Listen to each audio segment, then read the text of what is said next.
और अब सुनिए हुआ क्या है।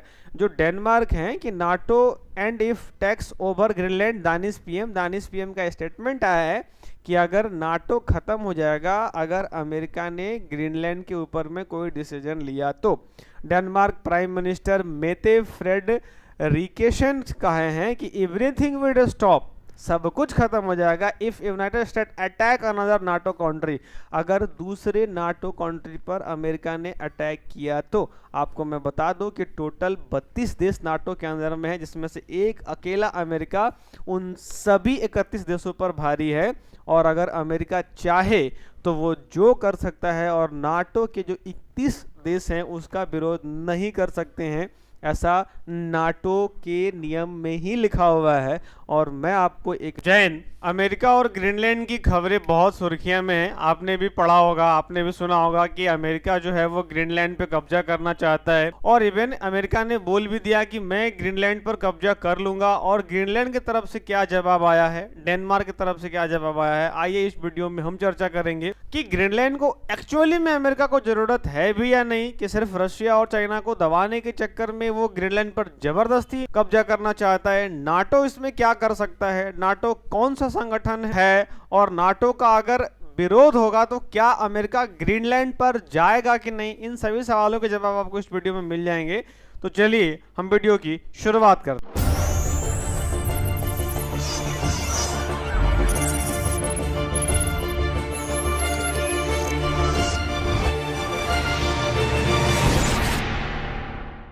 जैसा कि आप जानते हैं कि ग्रीनलैंड अभी खबरों में चल रहा है। ग्रीनलैंड किन किन संगठनों में शामिल है, इसकी ज़रूरत अमेरिका को क्यों है, इसके पास नेचुरल रिसोर्सेज क्या हैं, और क्लाइमेट चेंज अमेरिका ग्रीनलैंड को खरीदना क्यों चाहता है, नाटो और ईयू क्या प्रतिक्रिया इस पर दे रहे हैं, हम इन सभी पे बात करने आए हैं। इसमें आप देख सकते हैं हमारी जो अमेरिका से जो ग्रीनलैंड की दूरी है वो 5043 किलोमीटर है, और डेनमार्क से दूरी है वो 2920 किलोमीटर है। दोनों के बीच में पड़ता है ये। और इधर से आप अगर कनाडा देखेंगे, कनाडा के जस्ट राइट साइड में आपका ये एरिया पड़ता है ग्रीनलैंड। और अगर आप इसकी बात करेंगे तो ग्रीनलैंड आपको जान के हैरानी होगी कि वो 80% हिस्सा जो है उसमें बर्फ ही ढका हुआ है। एक बड़ा द्वीप है ये, और नॉर्थ अमेरिका में जो ये स्थित है, लेकिन राजनीतिक रूप से, प्रशासनिक रूप से ये डेनमार्क से जुड़ा हुआ है। और अटलांटिक महासागर और आर्टिक महासागर से 80% बर्फ के वजह से ये ढका हुआ है। नॉर्थ अमेरिका का हिस्सा होते हुए भी ग्रीनलैंड की राजनीति और पॉलिटिकल हिस्सों में शामिल होना ग्रीनलैंड के लिए अभी सबसे बड़ा चुनौती का सामना करना पड़ रहा है। इसको आइस शीट भी कहा जाता है। इसकी राजधानी नुक है, और ये ऑटोमेनस टेरिटरी है, मतलब इसकी खुद की सरकार और अपनी अनुसार रूल बनाता है। लेकिन विदेश नीति जो है रक्षा के दृष्टि से डेनमार्क के नियंत्रण में है। लगभग 56,000 लोग रहते हैं इसके अंदर में, और इस्किमो समुदाय के लोग रहते हैं। इसकी जनसंख्या बहुत बिखरी हुई है और कम है। इसकी मुख्य भाषा जो है वो है ग्रीनलैंडिक, और डेनिश क्रोन जो है इसकी मुद्रा है। अब अगर आप देखेंगे तो ये अत्यंत ठंडी, और इसमें -30 डिग्री तक चल जाता है। इसका मछली पकड़ना, रेयर अर्थ और यूरेनियम इसके यहाँ बहुत अधिक हैं। अब रेयर अर्थ क्या होता है, इसमें बहुत सारे मटेरियल्स मिलते हैं जो आधुनिक जीवन में प्रक्रियाएं जिसकी कीमत बहुत ज़्यादा होती हैं, और उससे कई सारे रिएक्शंस को कंप्लीट किया जा सकता है, ईंधन के रूप में उपयोग किया जा सकता है। रेयर अर्थ की कीमत बहुत ज़्यादा होती है। तो अगर अमेरिका को ये मिल जाएगा तो अमेरिका ऑलरेडी बहुत आर्थिक रूप से मजबूत है, और अधिक व्यवस्था हो जाएगा इसके पास। बर्फ के भंडार की वजह से इसको मीठे पानी का एरिया भी माना जाता है। ये हर तरह से देखा जाए तो ग्रीनलैंड एक महत्वपूर्ण भूमिका निभाता है, चाहे जियोपॉलिटिकल हो या न्यू शिपिंग रूट्स हो।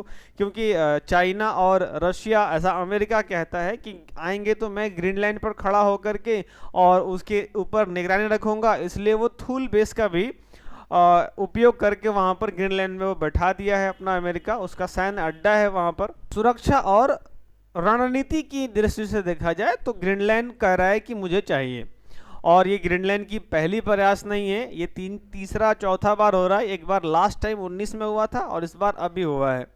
यहाँ पर आप देखेंगे तो इसके कुछ इम्पोर्टेंट्स हैं। Security, NATO. अब नाटो का एक हिस्सा है। देखिए बात ये है कि डेनमार्क नाटो में है, और डेनमार्क की विदेश नीति जो है वो ग्रीनलैंड पर अप्लीकेबल होती है। मतलब कि ग्रीनलैंड का कहना कि ग्रीनलैंड खुद भी नाटो का हिस्सा है, क्योंकि डेनमार्क का हिस्सा ग्रीनलैंड है। ग्रीनलैंड कोई अलग जगह नहीं है, ये खुद का कोई देश नहीं है, बल्कि डेनमार्क का एक हिस्सा है और डेनमार्क नाटो का हिस्सा है, तो वो हो जाएगा उस। बाकी यूएन के बारे में मैं आपको एक अलग वीडियो बता दूंगा, जिसमें कि पूरी डिटेल बता देंगे कि उसमें कौन कौन से चीज़ें आती हैं और कौन कौन से राइट्स उसके अंदर में अवेलेबल हैं। और नॉर्डिक काउंसिलिंग हो गया, एयू समिति में ये शामिल है, और 1985 में जो है यूएस इसको बाहर कर दिया गया था। तो यानी कि ये यूरोपियन यूनियन का डायरेक्ट हिस्सा तो नहीं है। अब ये यूरोपियन यूनियंस क्या होते हैं, मैं इसके ऊपर भी एक वीडियो बना के दे दूंगा आपको। 1985 में इसको बाहर कर दिया गया, लेकिन ओवरसीज कॉन्ट्रेक्ट एंड ओसीटी के रूप में इसको जोड़ लिया गया है, व्यापार के हिसाब से, मछली और ट्रेड के हिसाब से इसके अंदर में। इसकी ज़रूरत क्यों है अमेरिका को? क्योंकि सुरक्षा और राजनीतिक रूप से इसको हेल्प चाहिए, इसलिए इसकी ज़रूरत है। और ये थूल एयरबेस जो है वो लाके बैठा भी दिया है, और ऑलरेडी वहां पर जो है ये कह चुका है कि मुझे वहां पर डिफेंस सिस्टम बिठाना है। बाकी उसके पास नेचुरल रिसोर्स तो हैं ही हैं, और ये चाइना और रशिया को रोकने के लिए ये अपना इन्वेस्टमेंट बढ़ाना चाहता है उधर की तरफ। इसकी भविष्य की राजनीति है ये, ताकि वहां से वो कंट्रोल किया जा सके चीज़ों को। फिर यहाँ पे और कुछ ऑयल, उसमें कुछ गैस हैं, मिनरल हैं, श्रिंक है, कोड है, हॉलीबट है, मिनरल्स हैं, रेयर अर्थ हैं, यूरेनियम है, आयरन है, जिंक, लेड, गोल्ड, बहुत सारी चीज़ें वहाँ पर छिपी हुई हैं ग्रीनलैंड के अंदर में। और फ्रेश वाटर, हाइड्रो पाउडर की संभावनाएं हैं उसके वहाँ पर, renewable energy, wind energy, geothermal, बहुत कुछ वहाँ पर चीज़ें मिलती रहती हैं। और आप पोलर बियर सबसे प्रसिद्ध है वहाँ पे, ये सब तो क्लियर है।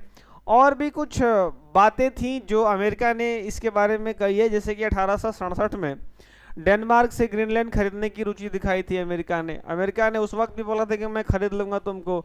उसी समय अलास्का को रूस से खरीदा गया, अलास्का को रूस से खरीदा उसी वक्त अमेरिका ने। फिर यहाँ पर थोड़ा और आगे बढ़ा, 1946 में द्वितीय विश्व युद्ध के बाद डेनमार्क को लगभग $100 मिलियन सोने देकर ग्रीनलैंड खरीदने की प्रस्ताव रखा गया था। डेनमार्क इसे स्पष्ट रूप से अस्वीकार कर दिया। फिर 2019 में हुआ था, अमेरिका के तत्कालीन राष्ट्रपति डोनाल्ड ट्रंप ने खरीदने की इच्छा जताई थी। इसे रियल एस्टेट डील जैसा बताया गया था, और फिर वो बोल दिया डेनमार्क ने कि ये ग्रीनलैंड बेचने के लिए नहीं है। और अब सुनिए हुआ क्या है, जो डेनमार्क हैं कि NATO and if tax over Greenland, Danish PM का स्टेटमेंट आया है कि अगर नाटो खत्म हो जाएगा, अगर अमेरिका ने ग्रीनलैंड के ऊपर में कोई डिसीजन लिया तो। डेनमार्क प्राइम मिनिस्टर मेटे फ्रेडरिकेसन कहे हैं कि एवरीथिंग विल स्टॉप, सब कुछ खत्म हो जाएगा, if United state attack another NATO country, अगर दूसरे नाटो कंट्री पर अमेरिका ने अटैक किया तो। आपको मैं बता दूं कि टोटल 32 देश नाटो के अंदर में है, जिसमें से एक अकेला अमेरिका उन सभी 31 देशों पर भारी है। और अगर अमेरिका चाहे तो वो जो कर सकता है, और नाटो के जो 31 देश हैं उसका विरोध नहीं कर सकते हैं, ऐसा नाटो के नियम में ही लिखा हुआ है। और मैं आपको एक नाटो के ऊपर भी वीडियो बना के दे दूंगा।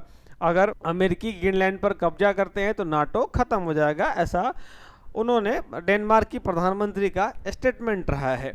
और अब आप देखिए, यूएस जो मिलिट्री की एक न्यूज आई है कि इन्होंने हमेशा ऑप्शन की तलाश करते रहा है कि मैं ग्रीनलैंड को कैसे ले लूं। अब यूरोपियों को धमकियों की खारिज करने के बीच अमेरिका ने कहा कि ग्रीनलैंड में सैन्य विकल्प हमेशा मौजूद है, वो हमेशा प्रयास करते रहते हैं। व्हाइट हाउस ने कहा कि राष्ट्रपति ट्रंप ग्रीनलैंड को हासिल करने के विकल्पों पर चर्चा कर रहे हैं, जिनमें अमेरिका सेना का इस्तेमाल भी संभावना भी शामिल है। अगर ऐसा कुछ हुआ तो फिर ग्रीनलैंड में नाटो का अपने आप में विरोध हो जाएगा। नाटो 32 देशों का संगठन है, और अमेरिका अगर ऐसा करता है तो नाटो की जो है वो संगठन टूट जाएगी। इसलिए सब ने मिलके एक जॉइंट स्टेटमेंट जारी किया, और president of France, Germany, Italy, Poland, smell, United kingdom, माफ करना स्पेन, यूनाइटेड किंगडम, डेनमार्क, सब ने कहा कि आर्टिक सिक्योरिटी रिमेन्स अ की प्रायोरिटी ऑफ यूरोप, यानी कि उसकी सुरक्षा हम सबकी प्राथमिकता है, and it is critical for international and trans Atlantic security. Trans Atlantic security मतलब ये कि सबकी सुरक्षा जरूरी है और आर्टिक सिक्योरिटी की सुरक्षा जरूरी है, और ये इंटरनेशनल मुद्दा है, आप अकेले उस पर जो है वो विरोध ना करें, हम भी आपके साथ हैं, ऐसा सबने उनको ज्वाइंट स्टेटमेंट दिया है। अब देखना यह है कि आगे क्या होता है। नूक में डेनमार्क और ग्रीनलैंड से, यानी कि अब इमैनुअल मैक्रोन का एक स्टेटमेंट भी आया है। अब आप देखिए, मैंने डेनमार्क और मैं उसको हिंदी में कन्वर्ट कर दिया हूँ कि ग्रीनलैंड की संप्रभुता और क्षेत्रीय अखंडता के लिए फ्रांस, अब ये फ्रांस वाले भी इस बात का विरोध कर रहे हैं। हालांकि फ्रांस के लोगों पर जो है वो बहुत भरोसा नहीं किया जा सकता है, क्योंकि कई बार ऐसा देखा गया है कि भाई फ्रांस वाले अमेरिका का विरोध किए और फिर अमेरिका के साथ भी चले हैं, क्योंकि अमेरिका बहुत बड़ी पावर है और फ्रांस के पास ऐसे ऑप्शंस नहीं है कि वो लगातार अमेरिका का विरोध कर सके। हालांकि इस बात पर अमेरिका का विरोध इन्होंने किया है। अब ये मानना है मेरा कि हो सकता है कि ये एक लंबी रणनीति बना करके और ग्रीनलैंड पर नियंत्रण करने की इच्छा जो जताया है वो आगे शायद इसमें और अधिक डिसीजन ले अमेरिका। इस पर आप क्या सोचते हैं कमेंट में हमें जरूर बताइए। इस वीडियो को आपने यहाँ तक देखा, इसके लिए आपका बहुत बहुत धन्यवाद।